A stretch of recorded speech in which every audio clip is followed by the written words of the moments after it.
Capítulo 8. División de los delitos.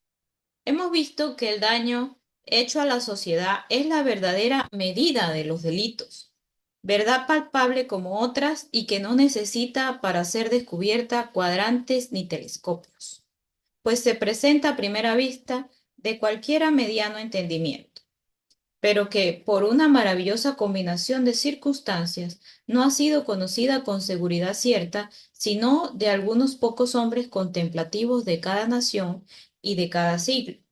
Las opiniones asiáticas y las pasiones vestidas de autoridad y de poder han disipado, entre paréntesis, muchas veces por insensibles impulsos y algunas por violentas impresiones sobre la tímida credulidad de los hombres, las simples nociones que acaso formaban la primera filosofía de las sociedades nacientes, a la cual parece que nos vuelve a llevar la luz de este siglo, con aquella mayor fuerza que puede suministrar un examen geométrico de mil funestas experiencias y de los mismos impedimentos. El orden proponía examinar y distinguir aquí todas las diferentes clases de delitos y el modo de castigarlos, pero la variable naturaleza de ellos por las diferentes circunstancias de siglos y los lugares nos haría formar un plano inmenso y desagradable. No bastará, pues, indicar los principios más generales y los errores más funestos y comunes para desengañar así a los que por un malentendido amor de libertad querrían introducir la anarquía, como a los que desearían reducir los hombres a una regularidad claustral. Aquellos delitos destruyen inmediatamente la sociedad o a quien la representa. Otros ofenden la privada seguridad de alguno o algunos ciudadanos en la vida, en los bienes o en el honor, y otros son acciones contrarias a lo que cada uno está obligado a hacer o a no hacer, según las leyes del bien público. Los primeros, que por más dañosos son los delitos mayores, se llaman de lesa majestad. Solo la tiranía y la ignorancia, que confunden los vocablos y las ideas más claras, pueden dar este nombre y por consecuencia la pena mayor a delitos de diferente naturaleza. Y al ser así, a los hombres, como en otras infinitas ocasiones, víctimas de una palabra. Cualquier delito, aunque privado, ofende a la sociedad, pero no todo delito procura su inmediata destrucción. Las acciones morales, como las físicas, tienen su esfera limitada de actividad y están determinadas diversamente en el tiempo y del lugar, como todos los movimientos de naturaleza. Solo la interpretación sofística, que es ordinariamente la filosofía de la esclavitud, puede confundir, puede confundir lo que la eterna verdad distinguió con relaciones inmutables. Luego de esto sigue los delitos contrarios a la seguridad de cada particular, siendo este el fin primario de toda sociedad legítima. No puede dejar de señalarse alguna de las penas más considerables establecidas por las leyes a la violación del derecho de seguridad adquirido por cada ciudadano. La opinión que cualquiera de estos debe tener de poder hacer todo aquello que no es contrario a las leyes sin temer otro inconveniente que el que pueden hacer de la acción misma, debería ser el dogma político creído de los pueblos y predicado por los magistrados con la incorrupta observancia de las leyes. Dogma sagrado sin el cual no puede haber legítima sociedad, recompensa justa de la acción universal que sacrificaron los hombres y que siendo común sobre todas las cosas a cualquier ser sensible, se limita solo por las fuerzas propias. Dogma que forma las almas libres y vigorosas y los entendimientos despejados, que hace a los hombres virtuosos con aquel género de virtud que sabe resistir al temor, y no con aquella abatida prudencia, digna solo de quien puede sufrir una existencia precaria e incierta. Los atentados, pues, contra la seguridad y la libertad de los ciudadanos son uno de los mayores delitos, y bajo esta clase se comprenden no solo los asesinatos y los hurtos de los hombres plebeyos, sino aún los cometidos por los grandes magistrados, cuya influencia se extiende a una mayor distancia y con mayor vigor, destruyendo en los súbditos las ideas de justicia y obligación, y sustituyendo en lugar de la primera el derecho del más fuerte, en que peligran finalmente con igualdad el que lo ejercita y el que lo sufre. Capítulo 9. Del honor. Hay una contradicción notable entre las leyes civiles celosas, guardas sobre otra cosa del cuerpo y bienes de cada ciudadano, y las leyes de lo que se llama honor, que prefiere la opinión. Esta palabra honor es una de aquellas que han servido de base a dilatados y brillantes razonamientos sin fijarle alguna significación estable y permanente. Condición miserable de los entendimientos humanos, tener presentes con más distinto conocimiento las separadas y menos importantes ideas de las revoluciones de los cuerpos celestes que las importantísimas nociones morales fluctuantes siempre y siempre confusas según las impelen los vientos de las pasiones y que la ciega ignorancia las recibe y las transmite. Pero desaparecerá esta paradoja si se considera que como los objetos muy inmediatos a los ojos se confunden, así la mucha inmediación de las ideas morales hace que fácilmente se mezclen y revuelvan las infinitas ideas simples que la componen, y confundan las líneas de separación necesarias al espíritu geométrico que quieren medir los fenómenos de la sensibilidad humana, y se disminuirá del todo la admiración del diferente indagador de las cosas humanas, que juzgare no ser por acaso necesario tanto aparato de moral ni tantas ligaduras para hacer a los hombres felices y seguros. Este honor, pues, es una de aquellas ideas complejas que son un agregado, no sólo de ideas simples, sino de ideas igualmente complicadas que en el vario modo de presentarse a la mente ya admiten y ya excluyen algunos diferentes elementos que la componen sin conservar más que algunas pocas ideas comunes, como muchas cantidades complejas algebraicas admiten un común divisor. Para encontrar este común divisor en las varias ideas que los hombres se forman del honor, es necesario echar rápidamente una mirada sobre la formación de las sociedades. Las primeras leyes y los primeros magistrados nacieron de la necesidad de reparar los desórdenes del despotismo físico de cada hombre.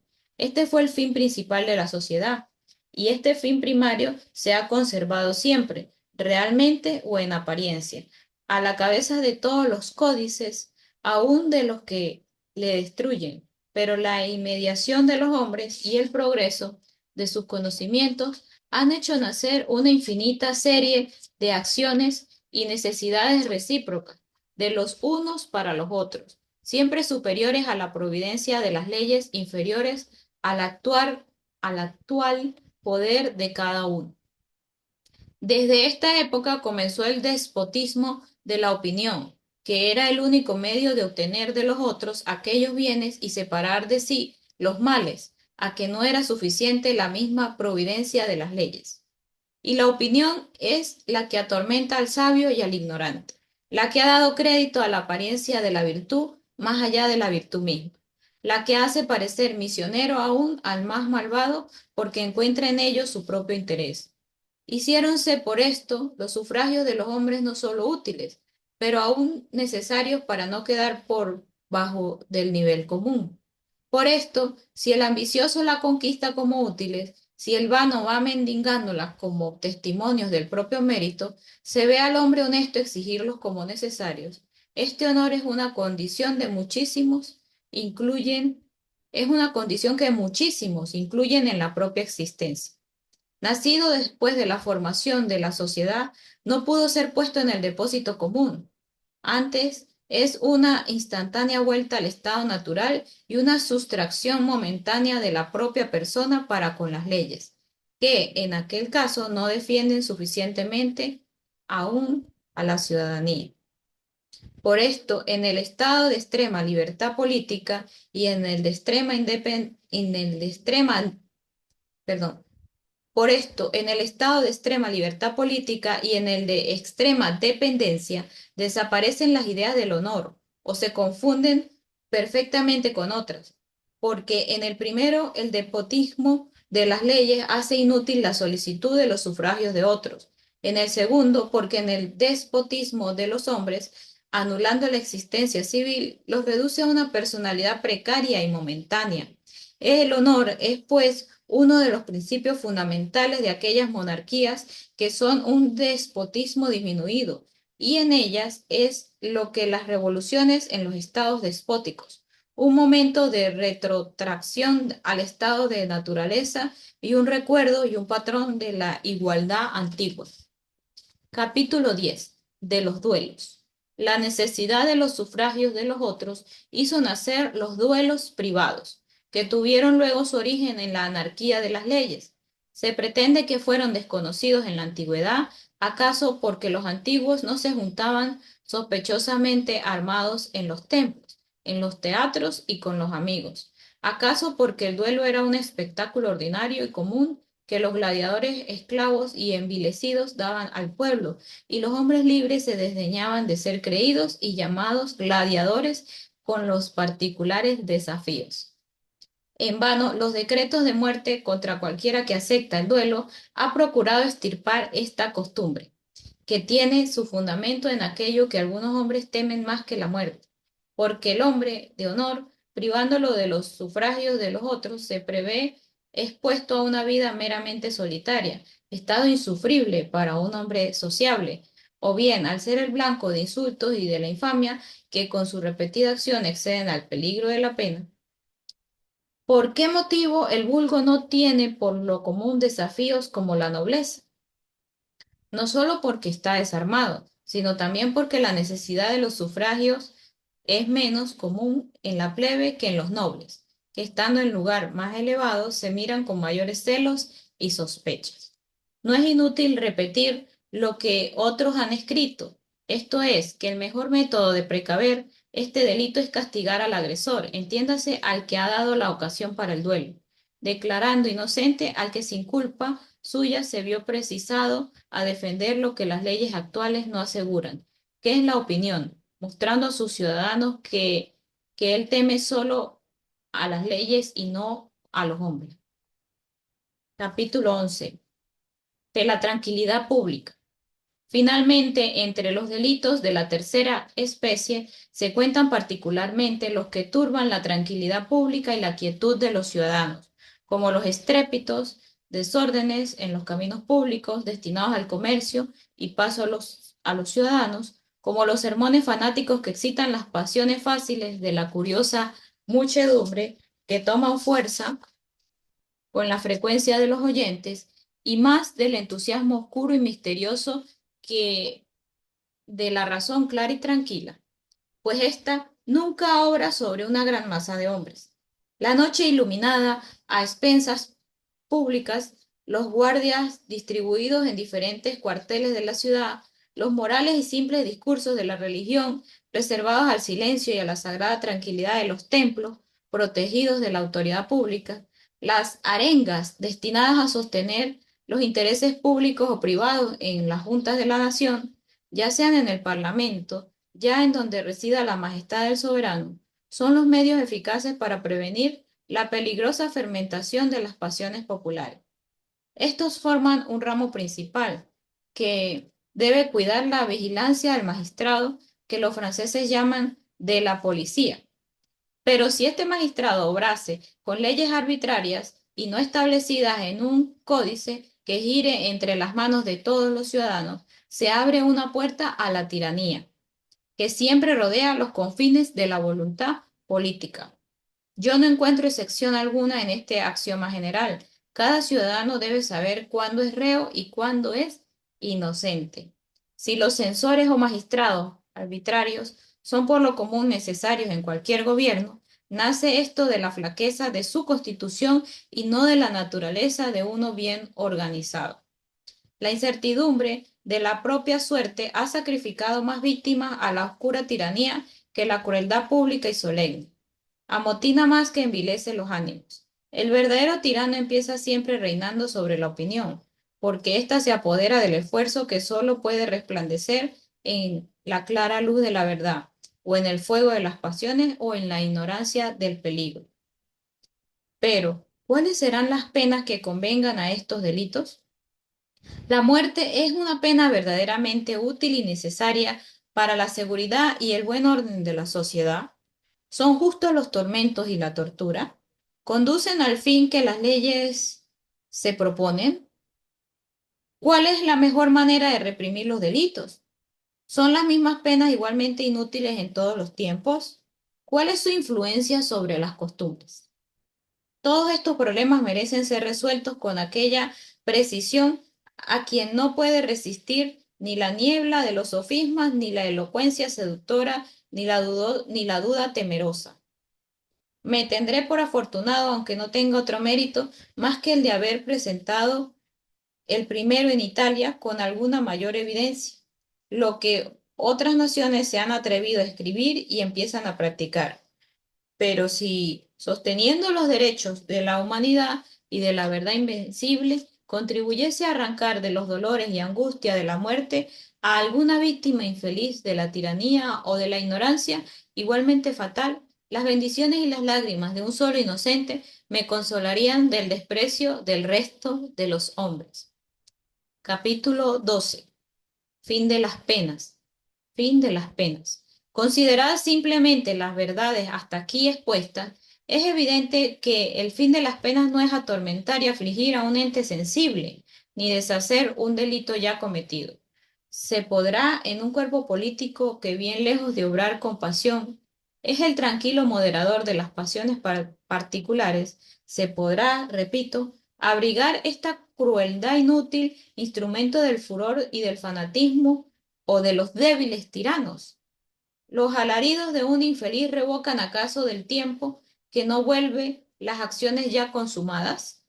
El fin, pues, no es otro que impedir al reo causar nuevos daños a sus ciudadanos y retraer a los demás de la comisión de otros iguales. Luego deberán ser escogidas aquellas penas y aquel método de imponerlas que, guardada la proporción, hagan una impresión más eficaz y más durable sobre los ánimos de los reos y la menos dolorosa sobre el cuerpo del reo. Capítulo 13. De los testigos. Es un punto considerable en toda buena legislación determinar exactamente la creencia de los testigos y pruebas del delito. Cualquier hombre racional, esto es, que tenga una cierta conexión entre sus propias ideas y cuyas sensaciones sean conformes a las de los otros hombres, puede ser testigo. La verdadera graduación de su fe es sólo el interés que tiene de decir o no decir la verdad. Por esto aparece frívolo el motivo de la flaqueza de las mujeres, pueril la aplicación de los efectos de la muerte real a la civil en los proscritos e incoherente la nota de infamia en los infames cuando no tienen en mentir interés alguno. La creencia, pues, debe disminuirse a proporción del odio o de la amistad, o de las estrechas relaciones del odio o de la amistad, o de las estrechas relaciones que medien entre testigo y reo. Siempre es necesario más de un testigo, porque en tanto que uno afirma y otro niega, no hay nada cierto, y prevalece el derecho que cada cual tiene de ser creído inocente. La fe que merece un testigo disminuye sensiblemente cuanto más crece la atrocidad de un delito, o lo inverosímil de las circunstancias, tales como son, por ejemplo, la magia y las acciones crueles sin utilidad de quien las hace. Es más probable que mientan muchos hombres en la primera acusación porque es más fácil que se combinen en muchos o la ilusión de la ignorancia o el odio perseguidor, que no lo es el que un hombre ejercite tal potestad que Dios o no ha dado o no o ha quitado a toda criatura. Igualmente en la segunda, porque el hombre no es cruel, sino a proporción del interés propio, del odio o del temor que concibe. No hay en el hombre, propiamente, algún sentimiento superfluo, siempre es proporcionado a la resulta de las impresiones hechas sobre los sentidos. Igualmente, la fe de un testigo puede disminuirse, tal vez cuando éste fuere miembro de una sociedad cuyos usos y máximas sean bien conocidas o diversas de las públicas. Semejante hombre no solo tiene sus pasiones propias, tiene también la de los otros.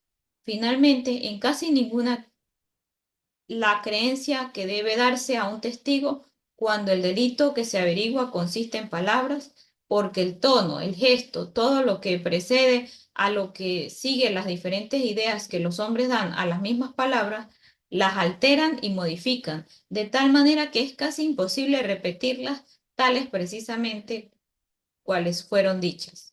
Además de esto, las acciones virulentas y fuera del uso ordinario, como son los delitos verdaderos, dejan señales de sí en la muchedumbre y en las circunstancias y en los efectos que de ellas resultan. Pero las palabras no permanecen más que en la memoria, por lo común infiel y muchas veces seducida por los oyentes. Es pues mucho más fácil una calumnia sobre las palabras que sobre las acciones de un hombre, porque en estas, cuando mayor número de circunstancias se traen para prueba, tantos mayores medios se suministran al reo para justificarse. Capítulo 14. Indicios y formas de juicios. Hay un teorema general muy útil para calcular la certidumbre de un hecho.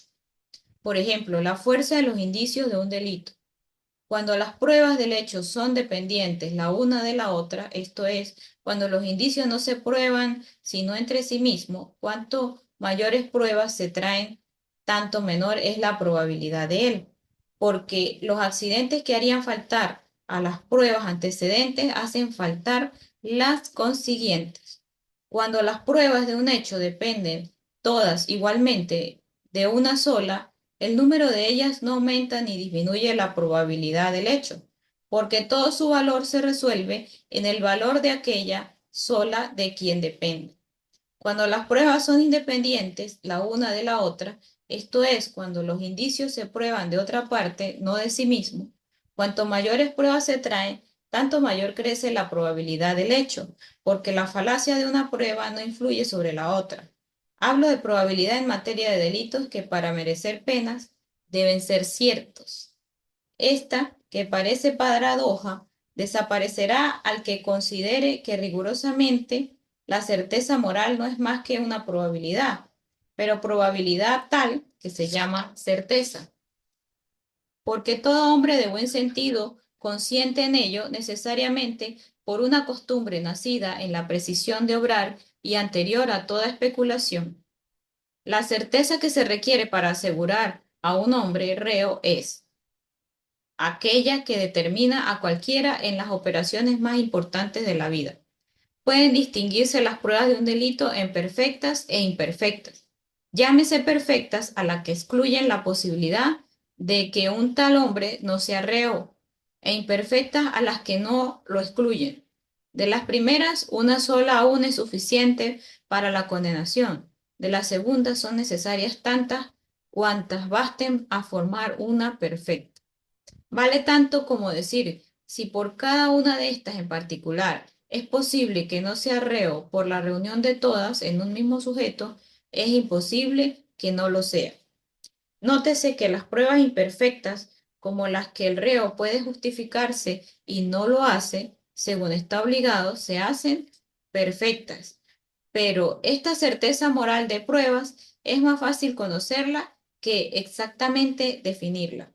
De aquí es que tengo mejor aquella ley que establece asesores al juez principal, sacados por suerte y no por escogimiento, porque en este caso es más segura la ignorancia que juzga por dictamen que la ciencia que juzga por opinión. Donde las leyes son claras y precisas, el oficio del juez no consiste más que en asegurar un hecho.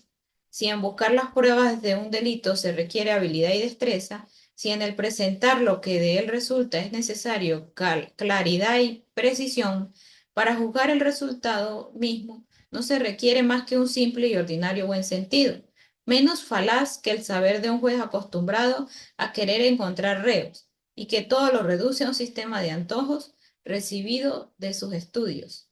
Dichosa aquella nación donde las leyes no fuesen una ciencia. Utilísima ley es la que ordena que cada hombre sea juzgado por sus iguales, porque donde se trata de la libertad y de la fortuna de un ciudadano deben callar aquellos sentimientos que inspira la desigualdad, sin que tenga lugar en el juicio la superioridad con que el hombre afortunado mira al infeliz y el desagrado con que el infeliz mira al superior. Pero cuando el delito sea ofensa de un tercero, entonces los jueces deberían ser mitad iguales del reo y mitad del ofendido. Así, balanceándose todo interés que modifica aún involuntariamente las apariencias de los objetos, hablan solo las leyes y la verdad. Es también conforme a la justicia que el reo puede excluir hasta un cierto número de aquellos que le son sospechosos, y que esto le sea concedido sin contradicción.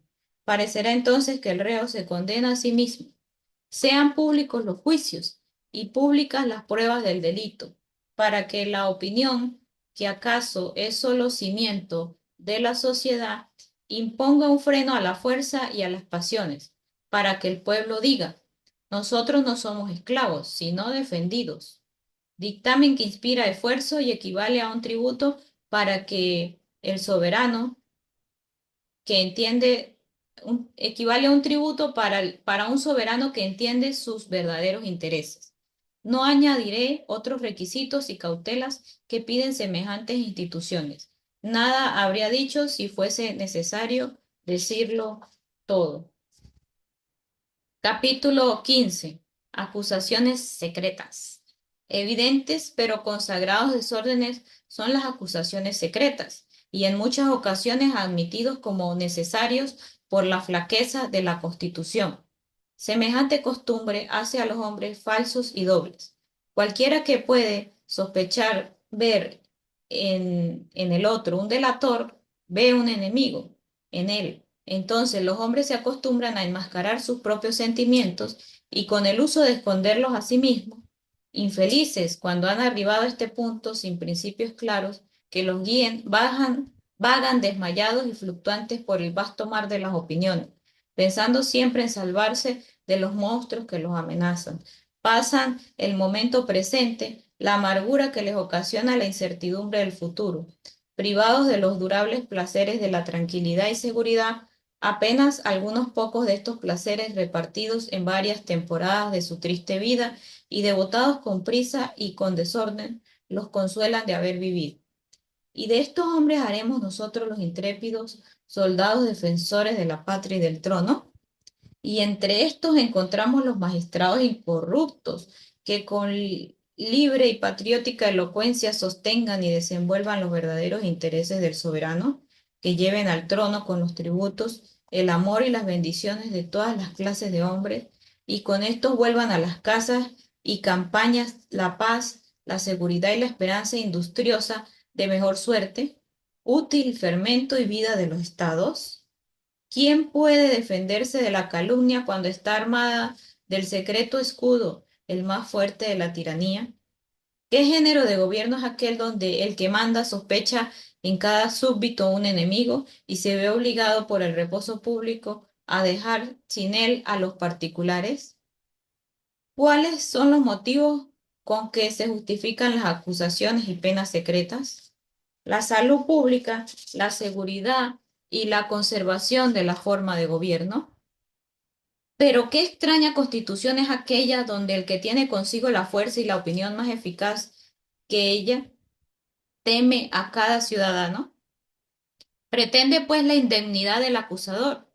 Luego las leyes no le defienden bastante y será de esta suerte los súbditos más fuertes que el soberano. La infamia del delator.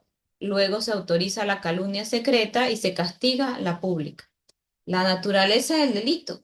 Si las acciones indiferentes y aun las útiles al público se llaman delitos, las acusaciones y juicios nunca son bastante secretos. Puede haber delitos, esto es, ofensas públicas, y que al mismo tiempo no sean del interés de todos, la publicidad del ejemplo, fin único del juicio. Yo respeto todo gobierno y no hablo de alguno en particular. Tal, tal es alguna vez la naturaleza de la circunstancia, que puede creerse como extrema ruina quitar un mal cuando es inherente al sistema de una nación. Pero si hubiese de dictar nuevas leyes en algún ángulo del universo que estuviese abandonado antes de autorizar esta costumbre, me temblaría la mano y se me pondría delante de los ojos la posteridad toda. Es opinión del señor Montesquieu que las acusaciones públicas son más conformes al gobierno republicano, donde el bien público debe formar el primer cuidado de los ciudadanos que al monárquico, donde este sentimiento es debilísimo por su misma naturaleza y donde es un excelente establecimiento destinar comisarios que en nombre público acusen a los infractores de las leyes, pero así en el republicano como en el monárquico debe darse al calumniador la pena que tocaría al acusado. Fin del capítulo 15.